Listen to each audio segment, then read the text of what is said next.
ఇవే నీలిమ అది easy task కాదు. ఇలాంటి ఒక సినిమాని చేయటము అనేది ఫెయిరీ టేల్స్ చూడడానికి చాలా బాగుంటుంది, కానీ తీయటం ఎలా అనిపించింది మీకు?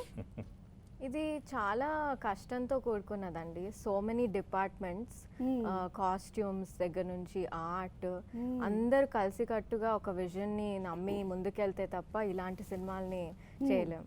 ఎవరు సెలెక్ట్ చేశారు? ఎందుకు నువ్వే కదా. కానీ first of all congratulations to you. Almost మేము లెక్కేస్తే 40 ఏళ్ల తర్వాత మళ్ళీ ఒక శకుంతల దుష్యంతుల కథని, ఆ భరతఖండం వీటన్నిటి గురించి ఈ మిలీనియం జనరేషన్కి చెప్పేటువంటి ఒక మంచి ప్రొడ్యూసర్ దొరికారు. దానికి మేము చాలా సంతోషిస్తున్నాం. రిస్క్ చేయరు చాలా మంది. దానికి మాకు ఈ ప్రాజెక్ట్కి దిల్ రాజు గారు అండ కూడా మాకు అలాగే దొరికింది. అవును, ఆయన కూడా వన్స్ కథ విని సమంత గారి మీద ఎంత పెట్టొచ్చు, ఆయన క్యాలిక్యులేషన్స్ ఉంటాయి కదా. సో అంటే మొదటి నుంచి మరి సమంత గారంటే ఆయన బ్యానర్లో కానీ ఆవిడ మీద ముందు నుంచి నమ్మకం ఉంది, మన ఈ శాకుంతల ముందు నుంచి. బట్ ఎప్పుడైతే ఈ కథ విన్నారో, సో సమంత గారు ఇది ఓకే గుణశేఖర్ గారు మీరు అన్కాంప్రమైజ్డ్గా వెళ్ళండి, మనం డెఫినెట్గా ఇలాంటి కంటెంట్ మనం 100% జనానికి ఒక ఆథెంటిక్గా ఇవ్వగలిగితే వాళ్ళు ఆదరిస్తారు.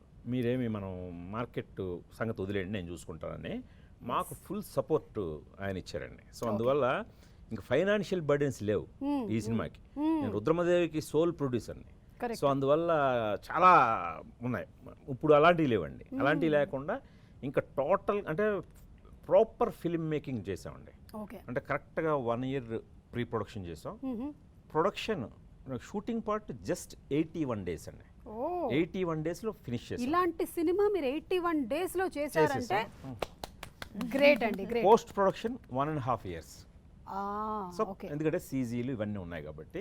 సో అలా ప్రాపర్ ఫిల్మ్ మేకింగ్ చేయడానికి మేము కంప్లీట్ క్వాలిటీ మీదే ఉండటానికి దిల్ రాజు గారి సపోర్ట్ ఎంతైనా చెప్పుకోదగ్గది.